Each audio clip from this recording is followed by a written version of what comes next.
Last year's game, Oregon-Wisconsin, was a barn burner in Madison. We could see the very same this year on a crossover edition of Locked On Ducks and Locked On Badgers.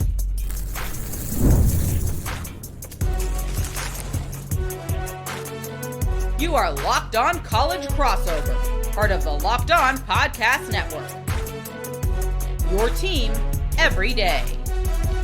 Yes, it is that time once again for a crossover edition of Locked On Ducks. I'm Spencer McLaughlin, and Locked On Badgers. That is Ryan Harings, and this is part of the Locked On Podcast Network. Thanks for making this your first listen or your first view every day, your daily source to stay up to date with your favorite teams. We're talking everything that you could possibly need to know until our next crossover, which will probably be in August. Just a little tease on the content there. Everything you need to know for the Wisconsin-Oregon game. That's on today's show, which is brought to you by our friends at Monarch Money. Take control of your finances with Monarch Money. Use code LOCKEDONCollege at monarchmoney.com for 50% off your first year. I'm sure both fan bases remember, Ryan, last year's game was the upset that wasn't. It was right there for the taking. Oregon had a chance early on to kind of pull away, and Dylan Gabriel threw one of his patented red zone interceptions, which he had 4 of last season, and we hadn't seen him in a while. And then all of a sudden it was, oh boy, here we go.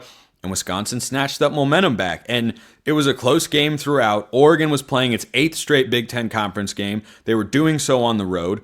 They will not have that sort of disadvantage in the game on October 25th. This year, it is at Autzen Stadium. They will have been at Rutgers the week prior. But I look at this Wisconsin team with one of the toughest schedules under the radar in all of college football and say, you know what?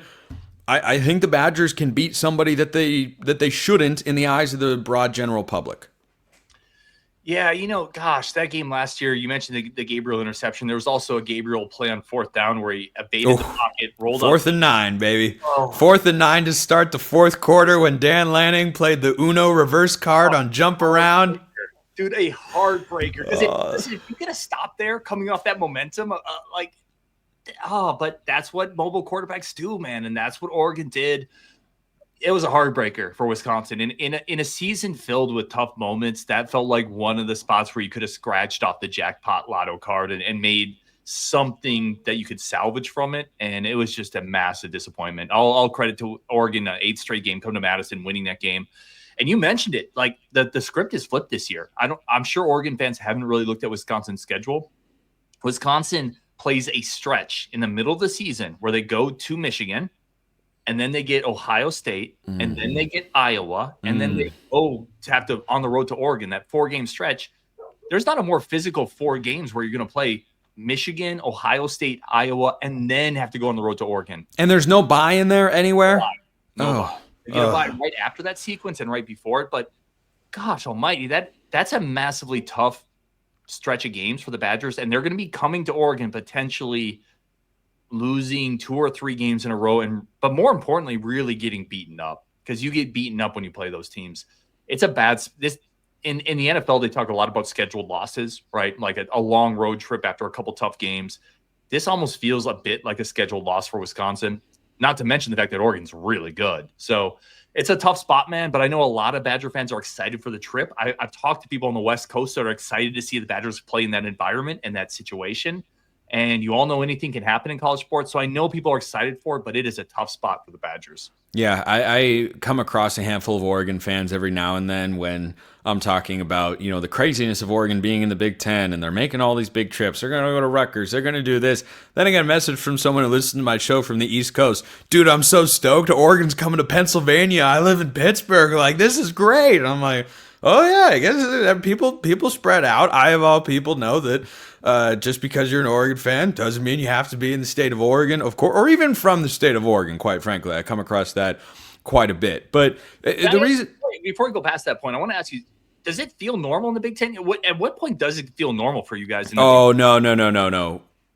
Normal, I need at least 3. I might need 5 years, for me personally, before this feels normal. Oregon's got Minnesota at home and Rutgers on the road this year. They go at Iowa after they play Wisconsin. They have a bye, and then they go at Iowa. None of this feels normal. That's going to take me a minute. That is going to take. Are there cool elements? Sure.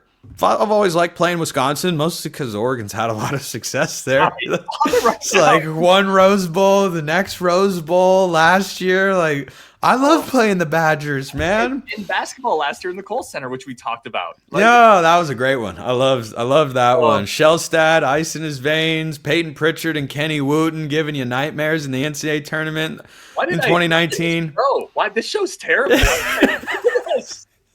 You got to bring up Frank Kaminsky at some point. You got Oregon that one time. Anyway, bringing this back to the football game, there are different expectations for Oregon and Wisconsin. I think that, in my view, Brian, Wisconsin is a way outside chance of making the playoff this year. And it's, hey, you got to get back to the standard of Wisconsin, which was make a solid bowl game each year and try and build on that. For Oregon, especially with their schedule, it's playoff or bust. And I'm not national championship or bust. I'm definitely playoff or bust every single year. If you have a 12 or 16 team playoff, there is no reason, barring a horrifically bad stretch of injuries, that Oregon shouldn't be in the playoff. But the reason I said to begin this show that I think this game could be closer than Oregon fans would like it to be is twofold. Number one, games against Wisconsin are always close. You know, I mentioned the 3 football wins. None of them were close. They were by 7 points, 1 point, and 3 points. Like these teams just kind of feel like they always make their way back to playing a close competitive football game. And number two, you touched on this a bit with regards to last year's game. Luke Fickell's going to circle all 4 of these games and know, you need to win the Iowa game. Like that feels like a must win to me for Wisconsin. But between Michigan, Ohio State, Oregon, you got to find a way to win one of those. I mean, Fickell's at the point, correct me if I'm wrong, where he's got to start finding some marquee wins to remind the fans, the donor base, and the administration that, yeah, I am the guy that can take this program to the next level and go toe-to-toe with the big boys in the Big Ten, because you miss a bowl game for a second straight year, and you're looking back going, where are the quality wins? What do we have to feel good about in this space? That's how I read it. No, it's a really good read. That's a really good point. Luke Fickell wasn't brought in to keep the ship running on course. He was brought in to elevate it. Wisconsin was winning games. They brought Luke Fickell in to raise the ceiling, and it hasn't worked. And by the way, we talked about that 4-game stretch. They also have Bama in the non-conference. They have to go down to Bryant-Denny. They also play Indiana. They play Illinois. This is a really tough schedule. They have Indiana and Illinois in addition to those 4. Plus Minnesota. It's a tough schedule. Now, I will say this. I think there's a little bit of knee-jerk reaction going on where Wisconsin has been a pretty good program, vacillating between solid to really good for 20-plus years. Like the majority of my adult life. And Indiana's been a dumpster fire. Like Wisconsin has been Indiana, like prime Star Wars movie trilogy type stuff. And Indiana has been like and Rogue One. And Rogue One's a great movie. And Indiana's been like Sharknado my whole life. And suddenly they're here and legit, and Wisconsin is like an afterthought. I would hit the pause button on people who make too much out of a 1-year sample size. I think Wisconsin's going to be better this year. The pressure's there. They did a really good job in the portal. They've addressed some needs, and Luke Fickell's recruited really well. Wisconsin still has the infrastructure of a team that went to a bowl game 22 straight years. Like, I wouldn't forget that. And we are in a very what happened last culture, what happened in the last 5 seconds of my life and on Twitter and this. Wisconsin's going to be better this year. They are. I firmly believe that. But, man, it's a tough road to go to Oregon. And I know we got to hit a break here, but I want to ask you, you're at the point where you're in the haves. Like, you live on the Boardwalk Park Place type of part of the Monopoly board. Is just making the playoffs a success? Is that good enough for you if you don't get past that point anymore, considering it's a 12-team playoff? I almost want to hit that after the break for you, because we live in different spots right now, and with those spots comes expectations. Yeah, that it is a really good and important question for Oregon, and we are going to hit that. We are also going to hit how the biggest strengths of these two teams match up with one another. Plenty more coming on today's show. First, this episode brought to you by Monarch Money. Ever wish managing your money felt easier with Monarch Money? It can. Whether you're growing your savings or planning a big purchase, Monarch puts you in the driver's seat. It's like having your own personal CFO, giving you full visibility and control over your finances. Monarch Money is more than just a budgeting app. It's a complete financial command center. You can track all your accounts, investments, and spending in one place. So in addition to managing your money, you're also building wealth. You can be like your own Alfred for Batman, but instead of 2 people, it's 1 people, because you've got everything in that command center? Do you have that one financial goal you've been wanting to reach? Monarch Money is there to help you get over the hump. Take control of your finances with Monarch Money. Use code LOCKEDONCollege at monarchmoney.com for 50% off your first year. That's monarchmoney.com, code LOCKEDONCollege for half off your first year. Check them out at monarchmoney.com. So to answer your question, Ryan, about is just making the playoff a success, it doesn't feel that way. It is to an extent. Like last year's season, do you categorize that as a failure? My answer is no. It's not a failure of a season. It's a disappointing end to literally one of the best years in the history of Oregon football. It's only the second time they've ever gone 12-0 in the regular season. They won the Big Ten, for goodness sake. But the problem is that last year was year 3 for Dan Lanning, and there is no other way to see this guy than a rising star in college football. He made Oregon better in his first year from the year prior, and he has gotten better as a team and as a staff and him as a head coach every single season. And I don't think they have quite the team they had last year. They're still very good. Getting to the playoff is, to your point, a sign of how Oregon is a have compared to the have-nots in college football. Because if Oregon gets there, let's say they win a home playoff game, which would be electric, and then they lose in the next round to Texas or Penn State or Georgia, somebody like that. Most programs see that as a success. And in the grand scheme of things, it's year 4 for Dan Lanning, and back-to-back playoff appearances is something to hang your hat on. But for Oregon fans, this is not year 3 or year 4. This is year 15, 16, 17 of being a program with national championship aspirations. And so there is a segment of the fan base, and I feel this personally. Like I have to kind of severance my emotions and what is logical. Because what is logical is getting to the playoff as a successful year, but the emotional side of me is it ever going to feel like a great season for Oregon to get to the playoff and not win a national championship? No, because Oregon fans are tired of waiting for it on the whole. Like, I think there are plenty that can recognize, it used to be different in the 80s, 90s, and, for some parts of the early 2000s, and just being able to win 10 plus games every year is really exciting, having a chance. But there are so many fans that have grown up and experienced, hey, Oregon can get to that national championship level. When are they going to get there? And it's the one thing hanging over the program. So I hope that answers your question. I think it does. And to me, college football reminds me of baseball in a sense, right? Where baseball, the Yankees, the Red Sox, the Dodgers spend so much money. And there's that parallel of I think if you make the national championship game, it's a good game. To me, that's a success. I know you're trying to bring home the hardware, but it does suck some of the joy out of it for you. I remember very distinctly going 8-4 as a Badger fan, going to the Outback Bowl or the Capital One Bowl, and you're playing in Miami or in Arkansas, whatever, and you win that, and you feel really good. Like, what a good year. And Nebraska fans talk about that too, right? Going 8-4 under Solich and losing the joy of being able to go 8-4 to chase the next big thing. As an Oregon fan, you also have to be careful of losing the joy of the process and the regular season if the only outcome is national championship or bust. And I'm not saying it's a bad thing. There's a lot of Badger fans that would love that, right? Yes. To have that chance. But man, it can be kind of soul-sucking in a different kind of way. Yeah. Trust me, being an Oregon fan, soul-sucking. That's the term.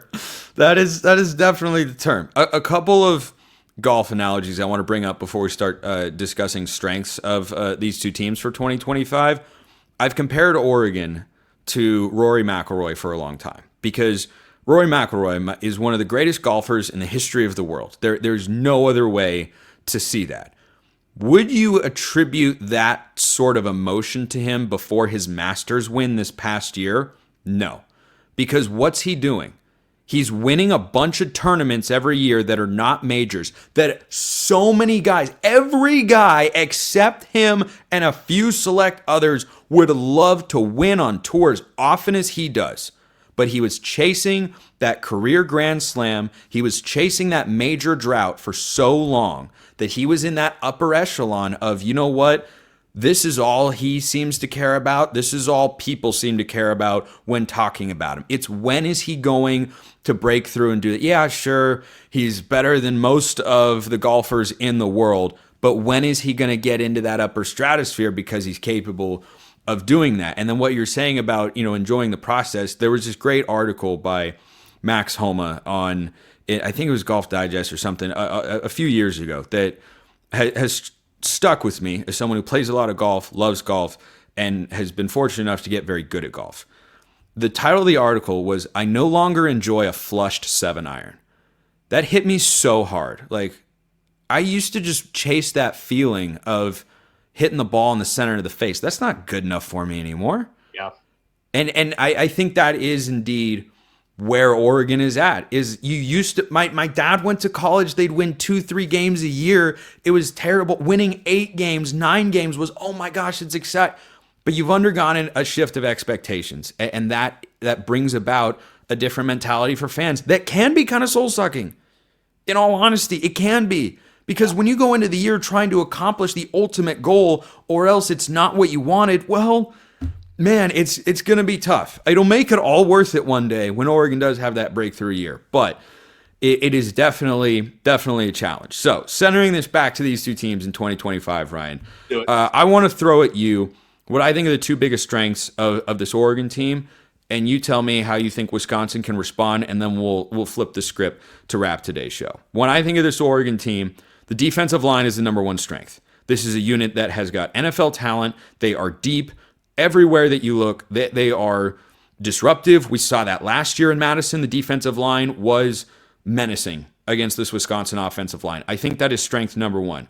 Strength number two, I could go in a lot of different directions because there's so many questions, but I love this Oregon receiving core. Absolutely love it.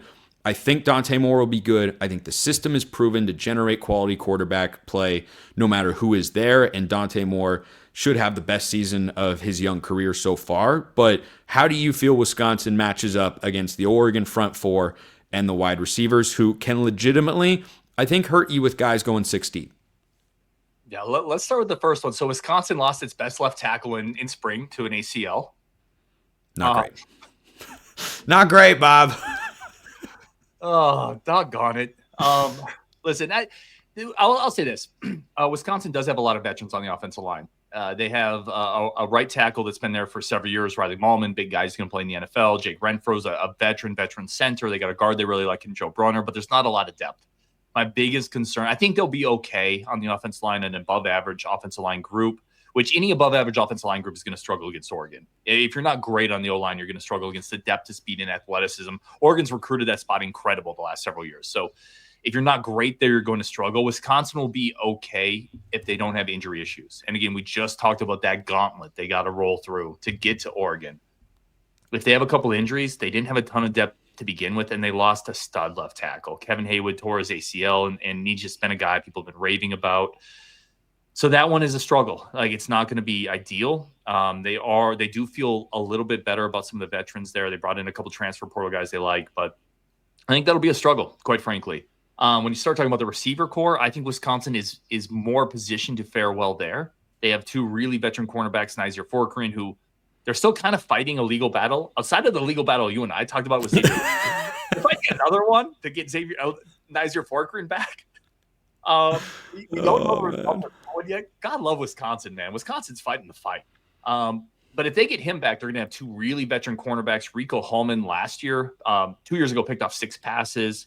They have a really solid veteran secondary with veteran safeties, veteran cornerbacks. They're a little more athletic there than they usually are at Wisconsin. The secondary is probably the strength of the defense outside of inside linebackers. So I think they're positioned there pretty well. But that defensive line is going to give Wisconsin troubles. They did last year. I think they're going to again this year. So that means you got to adjust offensively, keep a tight end in, keep the H-back in, maybe throw a little quicker. That one feels like something where Oregon could once again really take advantage of in this matchup. Well, it's time to put the shoe on the other foot, as it were. Ryan will play prosecutor. I will play witness. And we shall see how Oregon might match up against the strengths of this Wisconsin team. And, of course, we will dabble into the quarterback talk.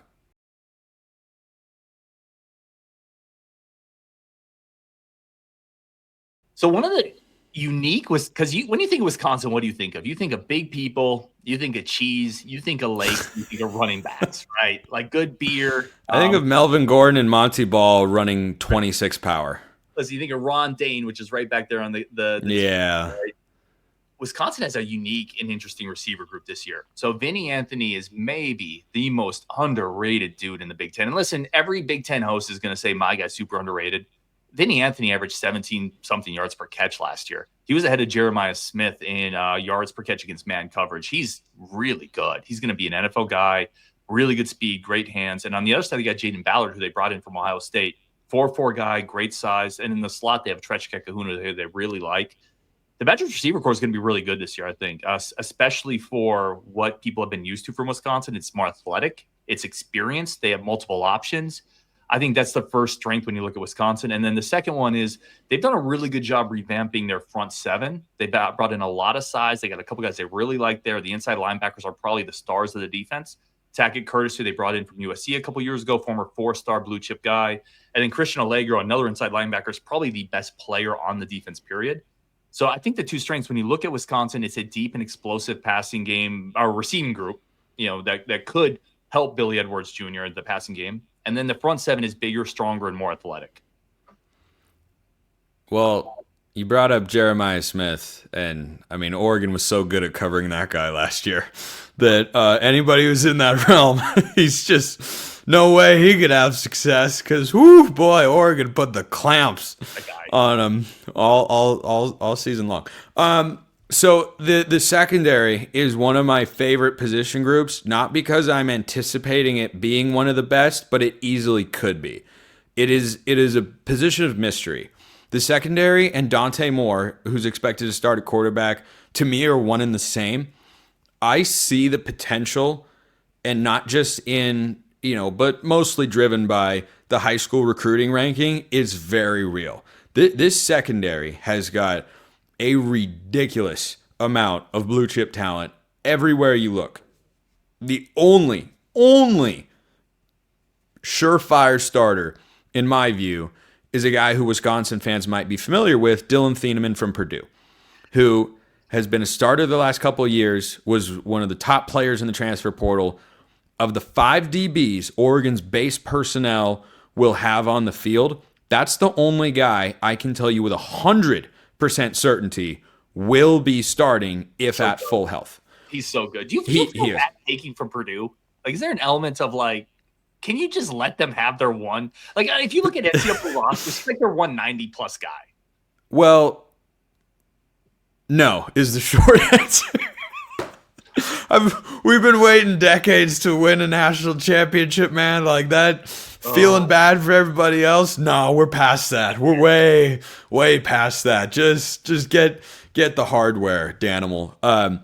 The secondary has got so much potential. There's not a lot of experience, and there could be a little more experience at one of the corner spots if Jalil Florence winds up starting, who was an early recruiting win for Dan Lanning and company. He and Josh Connerly both came in that 22 cycle when they had just gotten on board as the coaching staff in early calendar year 2022.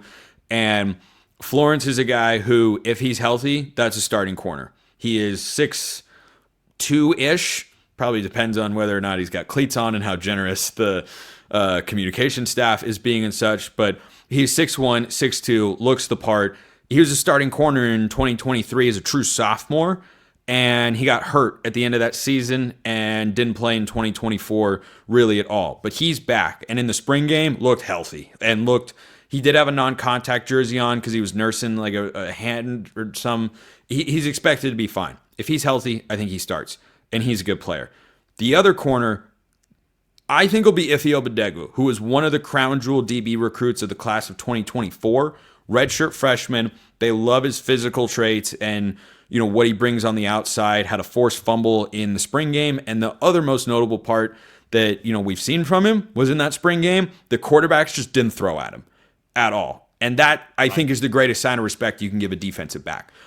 But at the other safety spot, at the nickel spot, gosh, there's so many options, and I won't go into detail on every single name that could be in there now. There are a lot of interesting players. Maybe 5-star true freshman Naeem Offord is ready to go, or maybe he has to, kind of redshirt a season like everybody else. So really interested, but also excited for the Wisconsin game because this young, inexperienced secondary that has a lot of talent will have 1, 2, 3, 4, 5, 6, 7 games under its belt by the time they meet. If this were the Northwestern slot, I'd be more concerned, but I think second half of the year, a lot of guys will have really gotten their footing, will be playing good ball. And then the front seven for Wisconsin is going up against an Oregon offensive line that should be great. Should. Emphasis on should. You lost 4 starters from last year. A Johnny Cornelius, and I actually don't think, I think Marcus Harper was injured when they played Wisconsin, and a combination of Kavika Rogers and Davey Uli stepped in and did really well overall in that game. But you've got a new left tackle, you've got a new right tackle, a new left guard, a new right guard. Now, if you only were to return one position, you'd want it to be center, and Iapani Lalaulu, or Poncho as he's known, is probably by the end of the year going to be a candidate for the Remington Award. I don't know that he wins it like Jackson Powers Johnson did 2 years ago. He'll be a candidate for it. So again, they haven't had any snaps together because you've got 4 new starters. But in game 8, we saw that Oregon O-line go from disaster in the first 2 weeks to Joe Moore Award finalist by the end of the year.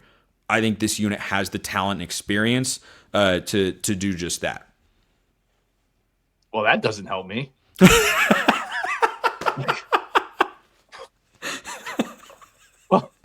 Sorry, were you looking for man? The O-line blows. They haven't recruited. They made no portal additions. Like, I don't know, like a Rambo. Like, yeah, like at least this one spot we're not sure on. No, I think Oregon is 8 deep on the offensive line. Not joking. But listen, that's what it is when you have not unlimited, but you have in the realm of college football and your unlimited resources. It is what it is. Like, you're going to be deeper. You're going to reload better. You're going to reload quicker. It is what it is. And, I think it leads into why this is such a tough battle for Wisconsin. On the end of that 4-game stretch they have, I do think Wisconsin's better at quarterback. I know we want to hit quarterbacks here. Yeah, let's close with that. Yeah, I live in a small town called Shell Lake, and it's only pertinent for the fact that my closest neighbors are Loons. There's like 1,000 people that live in my town. I think I could still throw a rock and find better quarterback play than the Badgers have. This is titled as "Is Wisconsin better at quarterback than in 2024?" Yeah, they are. Billy Edwards Jr. had a great time at Autzen last year. Let me pull up his stats real quick. Do you remember Braden Locke?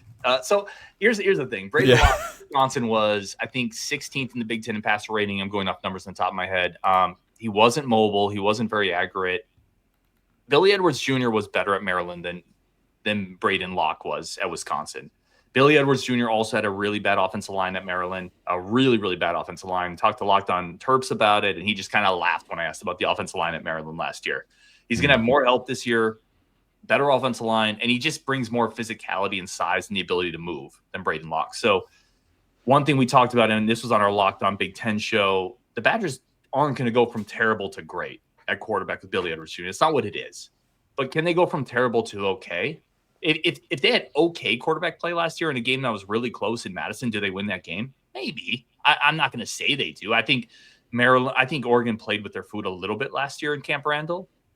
But gosh, if you have okay quarterback play, I think Wisconsin maybe wins that game. Yeah, they could. It's tough when the D-line is dominating like it was. I mean, Mateo was unblockable. Yeah, he was. I don't think either tackle had an answer for Mateo Uiagalelei off the edge. He mostly went at the right tackle, but I mean, the dude was everywhere, and he wasn't the only defensive lineman having a good day. Billy Edwards, by the way, with Maryland a season ago, 22 of 44 passing the ball, 206 yards, a touchdown, 2 picks. He was sacked twice, and he was stripped, and Oregon took that ball back to the house for a touchdown. Sounds better to me. What? Sounds better to me. Yeah. I remember going into the game last year, I remember asking another Oregon media member, like, so what do you think about Billy Edwards? He is one of the quarterbacks of all time. That's crazy. Or sorry, about Braden Locke. He said that about Braden Locke going into the Wisconsin game. I was like, ouch, really? And they're like, yeah, I look at his stats, and then I started doing my game prep, and I was going, yeah, this is... I'll say this to end on Edwards, and then we'll hit it over to Moore. If nothing else, Edwards is bigger. He's 6'4", and he's physical, and he can run. Right? He made some good throws in that game. Good throws. And he did not have a ton of help on Maryland. Not that he's going to play at Alabama. That Felton guy was legit. He got drafted, I'm pretty sure, at receiver. Yeah. He was good. He did, but he's going to have more help this year, especially in the offensive line. And again, I just think it's easier. You mentioned the defense line for Oregon. It's much easier to hit a stationary target. Like, Billy Edwards can move a little bit. He can run a little bit. And it gives the Badgers an element they didn't have last year. A lot of people inside the Badgers athletic department, inside that building, are really excited about just the veteran poise and the size and some of the mobility that Billy's going to bring. Again, not a star. Like I mentioned this last year about Tyler Van Dyke. You don't stay in college for 5 years as a quarterback if you're a star. You just don't. But can he get him to okay? I think he can get him to okay, which for Badger fans is a big deal. That's a win for us right now. Yeah, I'll close with these thoughts for Wisconsin fans on Dante Moore. My Oregon everydayers are probably well-versed in my opinions on Dante, and it's hard to not like the guy because the college highlights are few and far between. The ones that are there are special. I mean, when he has a clean pocket and makes a throw down the field, man, he throws a beautifully catchable ball. And he can make every throw on the field. He can drop his arm angles. He's not a runner like Dylan Gabriel or Bo Nix, but he can move if he needs to. He can throw on the run. He, could scramble for a first down on 3rd and 4. He's not Phillip Rivers back there lumbering around, just like trying not to injure himself with every step. But he's a solid athlete, but he was a 5-star recruit because of his arm talent. It is really special. And this, again, game 8 compared to game 1, I expect to see a better version of him, be more comfortable in the system. But I love what he did for himself in his career. He went to UCLA, got thrown into the fire, got the sense it was falling apart, which it was. Chip Kelly left. And he says, you know what? I could go somewhere and start. There were plenty of places that would have taken him out of the portal, and just because he was a 5-star recruit, would have said, come and start for us right here, right now. And he said, no. They wanted me up there in Eugene to be a starting quarterback. I can go learn behind a veteran for a year, understand the system, get myself fully prepared to be a starting quarterback. And if he maximizes his potential, yeah, Heisman finalist. That's the upper ceiling. And this is an offensive system that has produced a Heisman finalist quarterback each of the last 2 years. Nobody in college football can say that. And you do that with two very different guys. Dylan Gabriel, the short, scrappy gamer, and Bo Nix, the former 5-star recruit with first-round NFL traits. And Dante Moore's kind of in between those two. And I think the ability for him to succeed is dependent upon him. He's got a system. I think his offensive line will be good. His receivers are great. He's got one of the best tight ends in college football. He'll have a good running game. His defense, his coaching, he's got everything. Like, at the end of the day, it just comes down to him. Does the kid have what it takes? This is a situation for him to succeed, and I expect him to do well. I think he will be a Heisman finalist candidate, or more likely to do so in 2026 should he return to the Ducks. But overall, yeah, if you can't get after it, that's the biggest thing. Is he struggled at UCLA when he was under pressure, and the O-line was pretty bad. And the biggest upgrade he could have from UCLA to Oregon is the offensive line. And so if Wisconsin cannot get pressure on Dante Moore at Autzen Stadium, long day. Long day for the Badgers is my suspicion. If they can get pressure, we can have another nail biter. Why the heck not? But if you let Dante Moore sit and slice and dice, the weapons are, even without Evan Stewart, who's out for the year with an injury, this is an elite array of weapons that he has to throw the ball to. Let me ask you this really quick on the way out. I know we're running long, but I have a penchant for doing that, unfortunately, at times. You and me both. You and me both. Let me ask you I always tell myself this is going to be a 25-minute show, and then 31 minutes later, I'm done. I did that the other day, and it went an hour long. That's don't tell Blackerby. He'll find out, I'm sure. Someone will flag it. Yeah. let me ask you this, because I think everything we said here is true, right? Like Oregon is justifiably one of the best teams in the country, and there's strengths everywhere. The recruiting's elite. I love landing. What's the one thing, if you're a Wisconsin fan, or for you, if you're an Oregon fan, outside of the Wisconsin matchup, what's the one thing that maybe you need some Ambien to sleep at night about for Oregon? Like, what's the one thing you look at and you're like, gosh, if I have to point to one thing, one crack potentially in the dam, I don't love this. I'm my dad's son. I don't need anything to sleep. The one thing, I need the defense to be better in big games against really good teams. And no disrespect, that's not Wisconsin this year. I'm not taking them lightly, to be sure. But I mean, the one thing in the back of my mind is, hey, Dan Lanning's a defensive coach. And for the last few years, in the biggest games, the fault has not been on the offense. And now in the Rose Bowl, it was two-sided, but that got out of hand quickly because defense could not get stops. But you look at last year's games against playoff teams, they gave up over 30 points every time. That's got to improve. So I think it's the situational defense that last year against Wisconsin was really good. And the defense took a step forward, being able to do it against teams like Wisconsin or Purdue or UCLA or whoever, because they weren't doing it as often, in the years prior. But the next thing is, let's say Wisconsin shocks us all and they're 7-1, ranked inside the top 10. Now I'm going to look at that game differently and say, okay, here's another test. In addition to Penn State, in addition to maybe Indiana or USC or Washington, somebody like that, here's another test in a big game to go out and prove your defense can hold a playoff caliber team under 30 points. They have not done that. Boise, Penn State, Ohio State twice, all over 30 points. It's not. I don't think it's a talent issue on the field. I know it's not a talent issue on the field.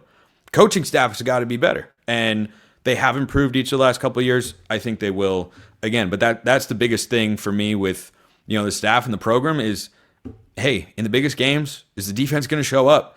And not just rely on the offense to bail it out. That's where I'm at. We'll close it there for today. Ryan Harings, Locked On Badgers. I'm Spencer McLaughlin, Locked On Ducks. This has been a Locked On crossover edition. Hope you enjoyed it. I know we certainly did. We'll see you next time. And until then, hope you all have a wonderful rest of your day.